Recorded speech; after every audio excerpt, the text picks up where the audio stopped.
I remember in the 90s there were, when I first kind of started using the internet, there was like the FTM ring. So we used to be called FTMs. That's older language too. I also call myself an FTM. Mm-hmm. So that means female to male, female to male transsexual. Mm-hmm. I still use that language. Other people do not. They're welcome to change whatever they want, but that's what I do.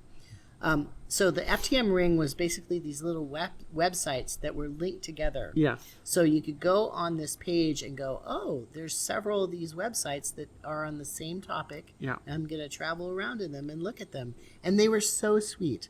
There were some that, and the people who made these were so generous. Like they would put pictures of themselves up. They would even put up pictures of their partners sometimes.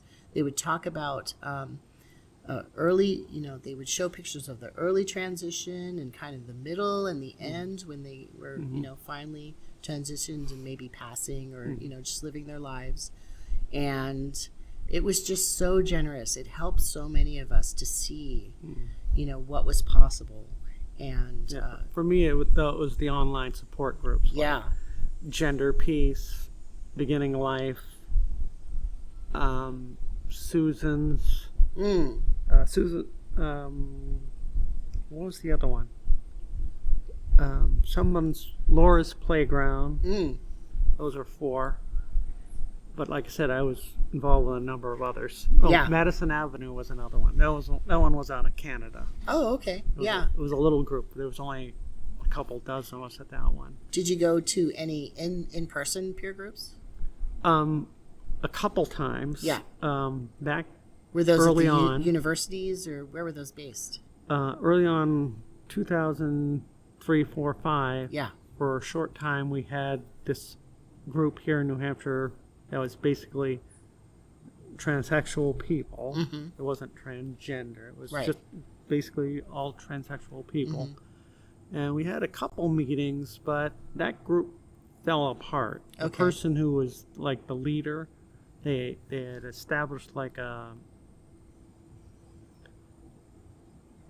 house where a person could stay temporarily. Okay. But like I said, that all fell apart within a couple of years. That sounds really wonderful, and those things pop up a lot. From in my history, I've noticed a lot of those popping up. One of the problems with those is there's sometimes poverty. There's sometimes some theft that goes on. There's sometimes an invasion of space. It's just really hard to maintain those peer support groups in private spaces. Yeah. It's sometimes better, and it's kind of somebody's turf too. It's kind of better to like rent an office or some kind of separate space. Now it's lucky we have universities that have centers. We have city centers, the LGBT centers, that sort of thing.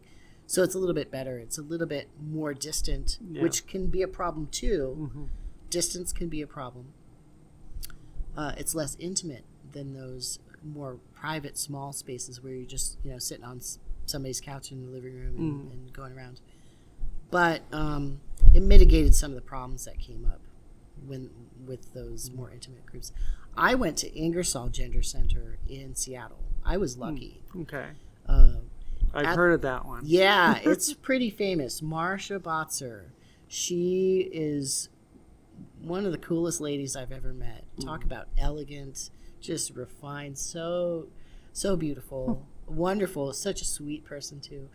So giving to her community. She had, at the time that I was going there, which was, I don't know, like 20 years ago, there were something like 1,700 consecutive Friday night meetings. Wow. So it had been going for a while. Tell you what, count that in the number of weeks, okay? That's a long time, and that's consistency. Yeah. And consistency is so important. Like, if you're in a community that needs support, but you're not really getting it broadly, like from medical or whatever, or friends and loved ones, having that stable place to go every week is so important. She offered such a great service to so many people. People would travel to go there. Yeah. Now it's part of an LGBT center, and I don't know what it's like now, but it was really nice when it was just a separate kind of office space. I really liked it. That's what the online support groups were for me. For those first couple of years, I lived in those forums, sucking in everything I could. Yeah. Stuff about hormones, surgeons. Right. And it sounds like you gave it right back, too, because you were answering questions online. That's awesome. Whereas today, it seems like a lot of these younger kids just don't get it. They have a totally different mindset. What don't they get? They don't get into. They don't want to join a group and learn. Okay. They want everything instantaneously. They don't want to have to do any research at all. I don't know about that characterization, but what I see online, and I'm not usually online on those forums just because people are talking about topics that I kind of got over a long time ago, and sometimes when they bring them up, there's so much anxiety around them. You can feel it. I mean, I can feel it by reading it, that it makes me anxious, and I don't need that extra layer of anxiety in my life. So I tend to not be on those forums very much. But, good for you guys who can.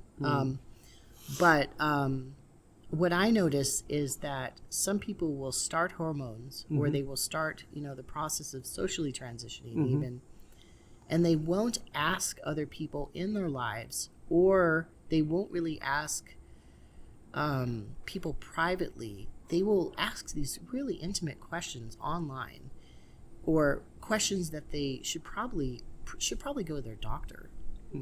Whomever is prescribing them the medication, they should be talking to them more about it instead of asking some guys online about how to do their shot, for instance.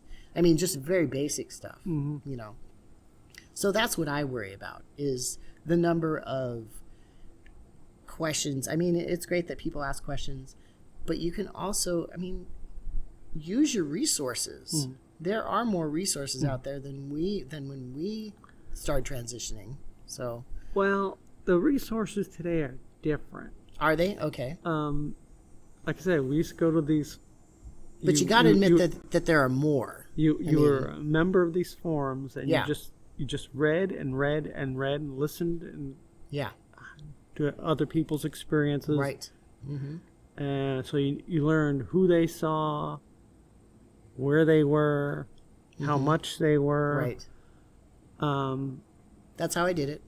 Yeah. There weren't that many surgeons doing the exactly. different surgery, so you only had a choice of just a few. So you picked the one either regionally that you could go to, or that you felt had the results that you were looking for. That's what happened to me. In 2005, there were 3 facial surgeons in the country. Right. Only 3. Right? Yeah. You saw it's a specialty. You saw Dr. Ousterhout in San Francisco. Yeah. Zukowski in Chicago. Yeah. Or Dr. Spiegel in Boston. Yeah. And I'm not even part of this, and I knew that first name. Yeah. So these people are famous. Dr. Spiegel was quite new at the time, so I passed on him simply because he was so new.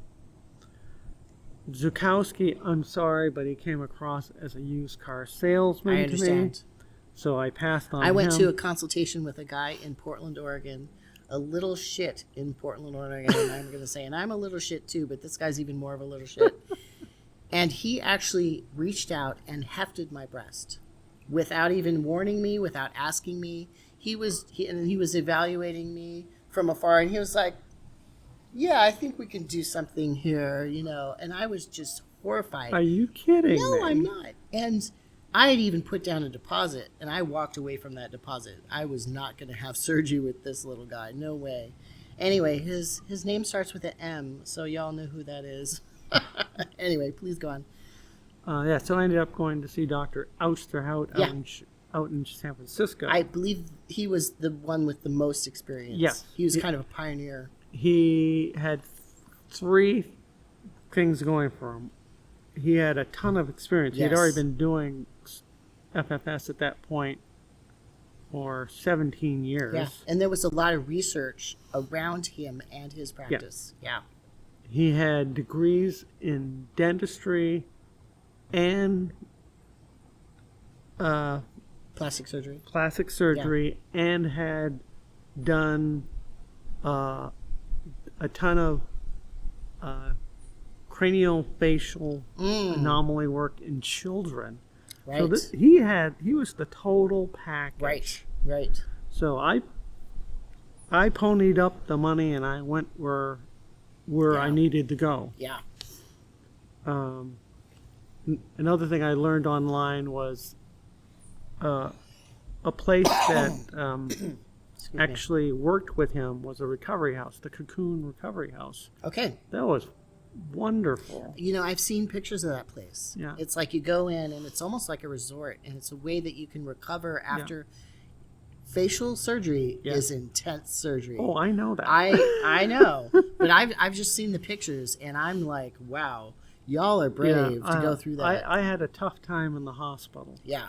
I was there, I can't remember if it was 24 or 48 hours, but in the actual hospital. That's a long time to be in a the hospital. nurses never looked in my mouth. My mouth was just full of gunk. It was just building up in there. It wasn't until Mira, Dr. Ousterhout's assistant, came to take me to the Cocoon House that I was telling her, and she spent like 15 minutes just cleaning out my mouth. Yeah. Well, the thing is that when this happens, their faces are swollen and all wrapped up. So it's really hard to communicate and all that stuff. Yeah. Not to excuse the people who didn't, probe further into what was going on with you, but it's kind of intense. You're covered up. But Gary, how long was the recovery from that, by the way? Well, if you're talking full recovery, I think it takes the best part of a year. Okay. Because I had kind of a lot done. Yeah. And so your hairline too, and stuff. Yeah. I had a incision from here all the way around to here. Wow. Yeah, there's a bunch of sites where trans women are very, very generous in putting the photos up. I'm on one site right now where a woman who's a teacher has been showing what happens every day. And it's amazing, like, the recovery that happens every day. Yeah. I think she probably had less extensive than you did, because she just, because I've just seen some bruising. It's not like, I don't think she went through much. It might even be a second surgery for her. But she's showing us online how she's improving, like, in, the healing process. And it's so generous of her to do that. Yeah, I love it.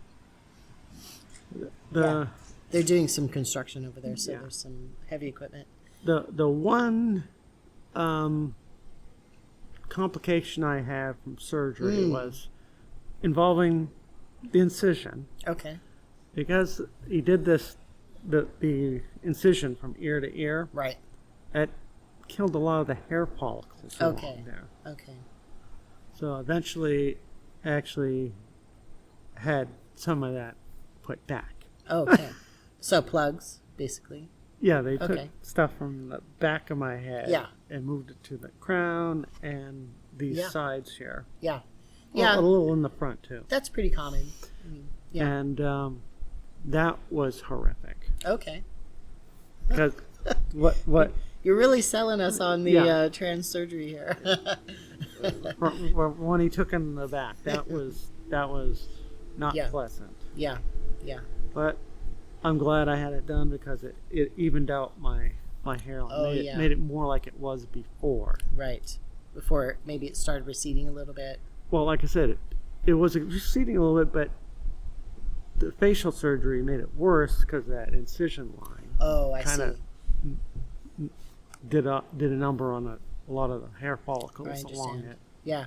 For people like me, FTMs, female to male transsexuals, trans men, we often have large scars, that are visible, and one of the joys of getting surgery up here, mastectomy, is that you can then take your shirt off and you can be out in the sun and go swimming and blah blah blah. So some people are very self-conscious about the scarring. And so what they will do is they will do various treatments. There's silicone sheets. There's actual scar reduction that you can do. That's a surgery. There's also steroid injections. Some trans men also do tattooing across that area to sort of trick the eye so that you don't notice the lines there. And there's different kinds of surgeries, obviously. If you're large-breasted like I was a double D, and so I have fairly large scars. But there are trans men who have very, very small scars. Yeah, some of them you can't even see anything. You cannot see it because they were very small-breasted and they had very little material there. And good surgeons. Yeah, and good surgeons. Yeah, I would say most all surgeons that I've seen, most of the results have been really good. And I will say there are some surgeries that don't turn out so well for people, but that's all surgery. That's all surgery. Yeah.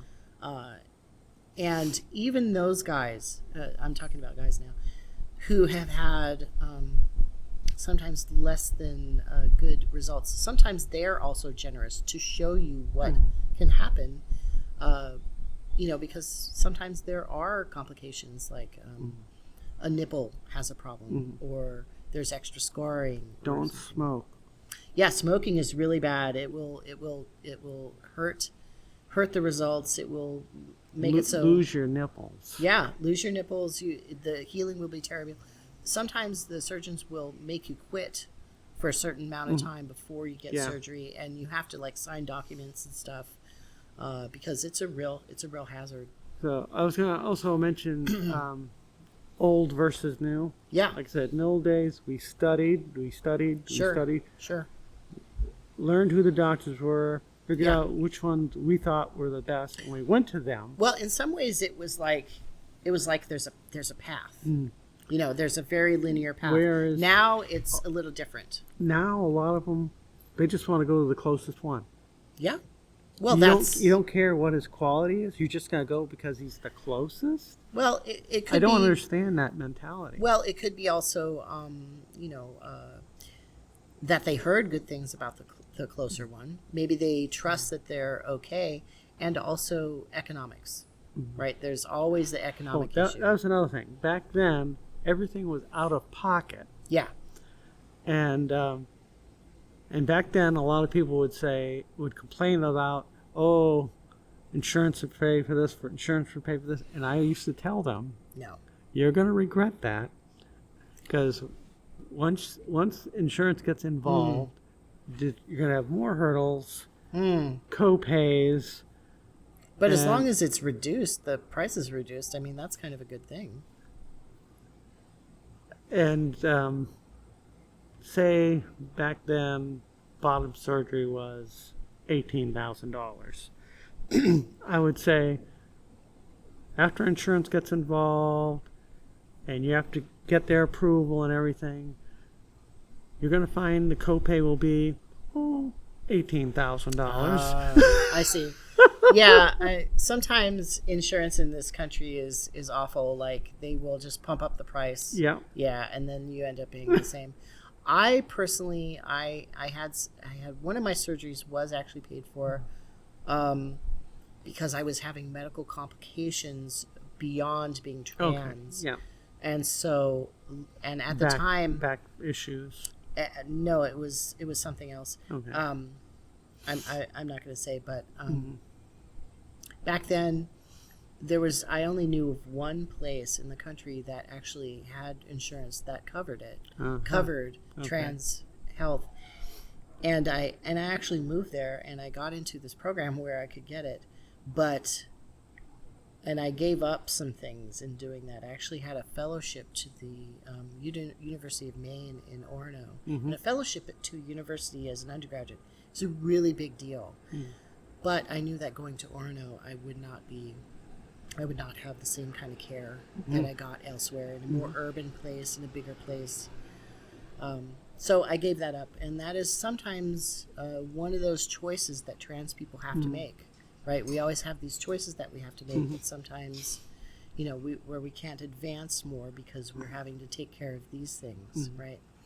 Also, other things cost me so much that I was actually in poverty for over 10 years because I was paying off credit cards, right? Because most of it was cash. It was tens of thousands of dollars. Yeah. So I was putting everything towards that because as somebody who doesn't have a family, credit is really important to me, having a good credit score, because nobody's going to help me out. Yeah. So and some older people, like of our kind of generation of being trans, I was a little bit earlier than you, actually. I started late 90s with therapy. But right now, you're expressing some frustration, which I think is healthy, right? About younger people who are people. Yeah. And that's healthy. That's a good... Things change. Yeah, that's a good critique. But some older trans people, and I'm going to say, unfortunately, trans women, too, and I've interviewed them, and I'm not going to use their interviews because they have so much resentment towards younger people right now, or people who are transitioning right now. Just because they're younger? Because they're younger, because they're able to do it younger, because they have some insurance coverage. Not everybody has insurance coverage, but some people do, which is appropriate. We should have insurance coverage that is appropriate and small copays, and we shouldn't have to beg people for our health care. But they're so resentful that they're actually hateful towards other trans people, and I hate seeing that. They could be elders. They could be like you and I, and actually give back to the community our wisdom that we have gained from our experience, right? But instead, it's turned into hatred, and it's really awful to see that. And I've seen that quite a bit. Oh, one place I still occasionally do some online advocacy. Oh, really? Work. Okay. I'm on this medical. Yeah, because you're a medical professional. Mailing list. Okay. It's mainly for doctors, but I'm always keeping an eye out for articles related to trans people. Oh, yes, me too. I'm on an international one, an international health one, just so that I can keep up a little bit. So I'll comment or respond to other people, and there's always 1 to 3 yahoos on there just spewing complete bile misinformation. Right. So they are on a health forum as medical professionals, and they're saying ignorant things about trans people. Yes. Wow. Wow, that's terrible. Because you'd think that people would have a bit of shame. So I just calmly respond to them with some facts. Yeah. Ooh. What'd you hear? Probably the wind. He's probably sleeping, and now he's like, what's going on? That's my dog. Yeah, because there's always crazy misinformation out there. But I've got a bunch of resources on my computer that I can just copy and paste in a lot of these situations. Speaking of information, so you've kind of seen this ebb and flow, right, of the online rhetoric around trans people. I feel like right now it's really bad. Yeah. Can you talk about that a bit? Your experience of that? It was really bad even when I started. Yes. And then it seemed to start to wane around 2009, 10. It was good for a couple years. Yeah. But then it came roaring back like 2014, 15. And of course, with the certain ex-president really took off. Yes, right. Yeah, it's almost like, I mean, I'm not a big fan of Obama, but those years were pretty good for trans people. Like, there was some cultural things that were very positive. And then, kind of near the end of his presidency, he had executive order with some protections and whatnot. But unfortunately, and the military. Yeah, in the military, right. But then, unfortunately, because of executive orders are not, they're not permanent. No, they're not next codified. Person come in and write a new one. That's right, and that's what happened. And then Trump, of course, he did more than that. I mean, he did more than the military flip. He also, went out within days of taking office. Yeah, it's pretty awful. And It's interesting that you say 2014 and 15 because that was kind of a lead up. That Yeah. was a really long election cycle. Yeah. And part of it was of course, the enmity towards Obama and the racism that was coming up because he's a black president. Yeah. And, They'll never admit it, though. oh yeah, of course not. They don't care about race. They don't see color. You're definitely liars. I mean, yeah. I mean, Trump's grift was going on for a while. He was a terrible, terrible president. You should read Mary Trump's book. Okay. Yeah, I haven't read that. Okay, I'll do that. Homework. That's a nice window into his psyche. Okay. Yeah. Well, I mean, I will definitely do that. I don't know if I want to know more about Trump, actually. I wish he'd go away. Just recently, like right now, the FBI, just a couple days ago, went into Mar-a-Lago and took back papers. Yeah. And some of those had apparently nuclear secrets in them and stuff. And a lot of it was secret material. Yeah. Yeah, classified material. And, I guess the National Archives, some of it was stuff that they needed. And he's, I guess, famous. I looked this up. He's famous for ripping documents. Yes, ripping them up, burning them, or flushing them down the toilet. Right. And in some cases, if they could get their hands on them, some of his assistants were trying to tape them back together. They were trying to tape them back together because they got to keep all that stuff. And they were actually discussing what kind of tape to use. Because the glue on tape, this is an archival question. Changes color. Yeah, it changes color, it disintegrates.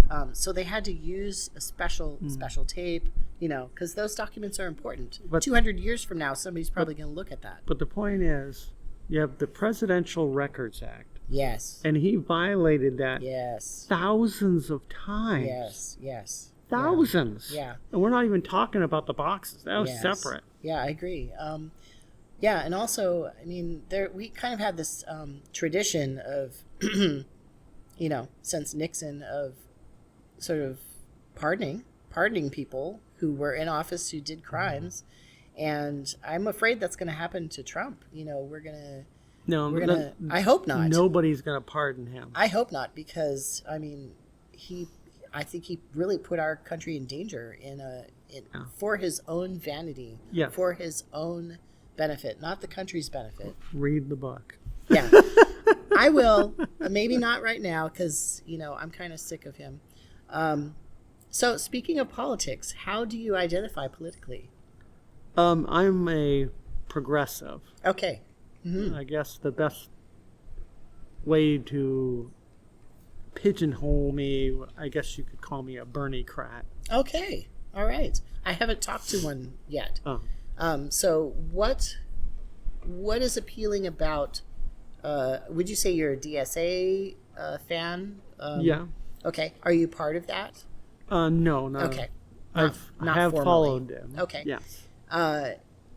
So what is appealing about Bernie Sanders, particularly as a trans person? Particularly as a trans person. Well, I mean, we could talk about it in terms of America, and then let's talk about it in terms of LGBT. He is very stuff. big on inclusivity. Okay. He takes everybody in. Yes. But the big thing for me is how he's been right on so many issues for decades. Mm-hmm. So he was warning us about stuff since 1990, and he's still talking about the same stuff. Sure. But in some ways, only now, a lot of people are listening now. Yeah, they are listening. In some ways, though, he hasn't gotten things done, though. He hasn't been able... I mean, he's been a politician for a really long time. You know what I mean? Do you know what I mean? However... So he's talked about things, but he hasn't gotten things done. There's other things going on, though. Sure, of course there is. The neoliberalism, for instance. That wing of the party, the corporate Democrats... Yes. Did pull a number of dirty tricks on them in both campaigns. I agree. Yeah. For example, in 2016... People were really disappointed in that, too. For like the first 3-4 4 months of the campaign, it was like a media blackout on Bernie. He could not get any media coverage. You mean big media? Yeah. And I think that's because certain folks didn't want him to get any media coverage. Yeah, right. If he had gotten the media coverage he should have, I think he probably would have ended up winning in 2016. Would have won the nomination. Yeah, and then we could have changed history because Trump is a populist, a negative populist. Yeah. Bernie is a positive populist. I agree. You would have two populists going head to head, and chances are they would have taken the positive person. Yeah, and I don't mean to equate these two people, but they have a similar, like, kind of brash style. You know, I don't think Bernie is obviously not as crass as Donald Trump. No. But he's also less of a polished politician. Like, he will just say stuff, you know. And you're right, they're both populists. I think that would have been some interesting debates, definitely. I would have loved to have seen that. Because, and we were warning people back in 2016. We were telling them Hillary is the status quo. Yeah, absolutely. And people... And she will go back. And people in 2016 wanted change. Yeah. And the only change a lot of them, millions of them saw was Trump. Yeah. And Hillary Clinton, she will go backwards even. She's not even the status quo. She will go backwards if it's going to benefit her. Yeah. I mean, how many times have we seen that? I mean, she was a terrible, terrible candidate. She's a hawk. I mean, she was perfect as Secretary of State. That was a perfect job for her. She was just about the worst candidate we could have put forward in 2016, because 2016 was a change year. Emphasis here. Yeah. It was a change year. Yes. And we didn't have a change candidate. Yeah. Yeah. Yeah. So first time I went to college in the late 70s, I was actually a history major. Yes. And so I've always been a kind of a history buff, political science person. Yeah, so you know all this stuff. You know all the trends. I like to tell people that I know too much. Yeah, yeah. Right. I've known a couple of people who have that background. You know, they didn't go on to be teachers. They didn't go on to be academics or historians. I was also going to school to be a teacher. Okay. But I just got overwhelmed. No one in my family had ever been to college. Yeah. It was a combination of probably trans stuff, but also just being first person to ever go to college. Right. Also, but you used that training in order to educate a lot of people, though. Yes, I do. Yeah, you did. Yeah, I'm sure you still do. But you used it, so that's great. Yeah. Yeah. That's what I do a lot on my Facebook page. A lot of my stuff is educating people about history and politics. Yeah. Yeah, so you know what populism actually is. Yeah. Yeah. So you know the definitions. What do you think is going on now in terms of politics, and who do you support? Because we have the midterms coming in at the end of 22 this year, and then in 2024 we have yet another cycle of presidential races. And we are in a little bit of trouble, I think, because we don't really have a candidate for 24 yet. You're talking about the Democrats or the DSA? Yeah, Democrats. Biden says he's going to run, but he's going to be, 83 or something? I'm very worried about that. Because already I think he's having trouble. I do. This is going to sound crazy and maybe out of left field, okay? But Joe Kennedy III. Okay. I think he has a legitimate shot. He's going to be 43. Okay. And he's going to excite all those young voters. Okay. Yeah. And how would you describe his political bent? Well, he isn't. He's kind of partly progressive. You know what I'm saying? But I just think given his history, is he like and his family background, is he like I think he could catch lightning in a bottle. That man. Is he like a social liberal and a fiscal conservative kind of type guy? No, he's liberal, but he's not as liberal as I would like him to be. Sure. But I just see things working out for him if he chooses to do so. Yes, yeah. Okay, so that's your endorsement. Have you heard anything from him about trans issues or LGBT? Well, the thing general? is, I just don't think Kamala is going to make it. No. Too many people hate her. Yeah, yeah. And I hate to say it. I know it's just really shallow. Yeah. But her voice drives me nuts. Okay. Well, that's interesting coming from a trans person. I'm probably... No, there's just honestly, something about that, her voice. She just doesn't communicate female... women who are in public office are often criticized for that sort of thing. I actually don't like it. I mean, I understand she does have an interesting voice. Margaret Thatcher also had that problem. She actually went to voice lessons to slow her down and to deepen her voice so that she would sound more authoritative. That is one good quality Clinton actually had. Yeah, that's true. That's true. I agree. And like I said earlier, I think, Clinton was a hawk and she was perfect as, Secretary of State. I think that was her limit. I do. I do. Yeah, I don't think Kamala Harris, I don't really care about her voice. I think that's kind of a, A lot of people are saying Buttigieg, but he's a little too wishy-washy for me. I do. I don't know if you remember the primaries. He started out as a progressive. Yeah. And kept going right. Yeah, he's the so transportation... it seems like he doesn't have any convictions to me. He's the transportation secretary, right, yeah. And he's also had some minor scandals around that, like getting out of a car and taking a bicycle and then, bicycling to work. Yeah, well, you just did 90% of it in your car, And, he's been involved in some of this, closure stuff and what energy stuff. What I do like about him, though, is for example, when he goes on Fox News, he totally disarms those guys. He's really good at that's countering them. That's good, at least. Maybe he can be part of the administration like he is now, but not the top guy.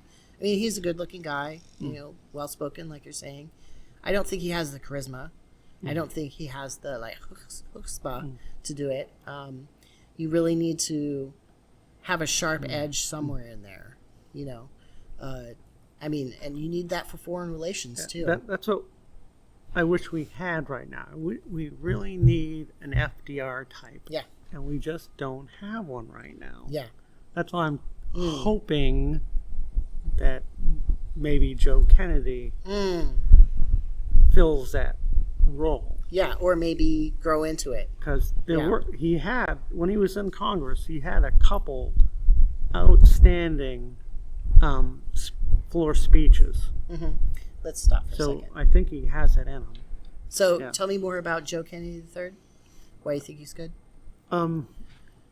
He has great speaking ability. Yeah. He's got... Yeah, that's my dog. And he just seems to really understand public service. Okay. It comes from his family. Yeah. I know it's going to sound stereotypical or whatever, or cop out, but true. He really seems to get public service. Yeah, right. And I think he has an idea of things we need to be doing. Yeah, yeah. And like I said, I think given the right circumstances, I think he could really catch lightning in a bottle. Yeah, yeah. I certainly hope so, because, I mean, I'm not rah, the Democrats or whatever, but we can't have Republicans in there right now, because they are doing some bad stuff right now. I mean, this is terrible. Like how they're, taking away trans people's rights to health care and our legal protections. I mean, it's just crazy. Yeah, they're embracing authoritarianism. Yes, absolutely, absolutely. It's disgusting. In fact, it's disgusting, and it goes against conservatism too, because there's no privacy there. There's no individuality that we're talking about there. They're taking that away. Yeah, they have given up their former conservative values. Yeah, they're going towards this. I mean, if you look online, the GOP's Twitter account, like half of them are like misconstrued, out of context Bible quotes, and what are you all doing? That's gross. Keep that out of politics. I mean, that's one of the great things about this country is that we do have that separation. They're trying to do away with that. Yeah, of course they are. I don't know if you heard about the ad that Hobby Lobby put out the other day. No. I'm not sure which paper they put it in, but they put out a full-page ad. Okay. Where they're basically calling for a theocratic takeover of our government. They're saying that not only does our government have to be Christians, but you should only be allowed to be involved in government if you are a Christian. Okay. Yeah, like I said, they're going theocratic. Yeah. And I don't think that's a good tactic though, because I mean, I know people on the right who are irreligious. They're atheists. I mean, I know very conservative people who do not go to church and who do not want that placed upon them, and especially from Alaska. I was very surprised about that. There's lots of conservatives and libertarian people who are like, nah, I'm not interested in the church. Don't keep that off me. And actually, I was very surprised at that. I think I read the other day, I saw a chart the other day saying that there was a chart about abortion restrictions and rights. Sure. It said Alaska actually has it in their constitution. Oh, really? I didn't know that. Cool. They've enshrined. Yeah. Well, rights. Alaska's doing some great stuff. I don't know when that happens, but we have ranked choice voting and open primaries. Oh. So it's Alaska's doing some good stuff, and we tried very desperately to get rid of our Governor Dunleavy, who is tried to cut everything. I mean, he was doing it so irresponsibly. I mean, if you're going to reduce government, guess what? You got to do it slowly. You can't do it catastrophically. Yeah, leaving seniors out literally in the cold. I mean, he was doing some bad stuff. He's undermined our universities, and our state is one of those where we really need a much better, more robust educational system. It is we're really behind. And he was undermining it and taking, hundreds of millions of dollars away from those programs. I mean, it was crazy. Anyway, we tried a recall, but COVID happened. And then so signature gathering and all that stuff was we just couldn't do it. But Alaska's changing. They see that, the interests of more right-wing leaders isn't working. So I was just talking about Alaska a little bit, and you were mentioning the Republicans and their ideas. Can you expand on that a little bit? Anti-immigrant. Yeah. Anti-natives. Right. And it's just. It's nonsensical at this point because we're dealing with a national labor shortage. Correct. Yeah. And they're still maintaining this anti-immigrant thing, even though they could fill a lot of these jobs. Right. And it takes so much in resources, like building the wall, which is ineffective because people just climb right over it or go around it or whatever. They've cut through it too. Yeah, I mean, it's ridiculous. And what a shameful national symbol to have this weird metal-looking wall that's, that is separating us from some of our closest allies, trade allies, political allies. We could be doing so much more in terms of diplomacy, helping Mexico fix some of its economic woes if they want that help. It's not good to impose, but if they want that help, there's so much more that we could be doing besides building a wall. Come on, that's embarrassing. And they're supposed to be fiscal conservatives. Right, right. And they're wasting all this money. And they know they're wasting money. They know it. And Trump specifically stole money from the Department of Defense to spend on the wall, too. Wow, wow. And the Supreme Court allowed him to do that. Wow, wow. Yeah, pretty awful. And just think about... By the Constitution, the House of Representatives controls the purse. Yeah. The Supreme Court did an unrun around the Constitution, allowed Trump to do whatever he wanted with the money. I didn't know that. You would know that because you're, up on political science. I'm so glad to hear this. Yeah, I didn't even know that. And part of that is, I've kind of isolated myself. So in some ways, I'm very behind. So I keep learning more and more as I go through these interviews.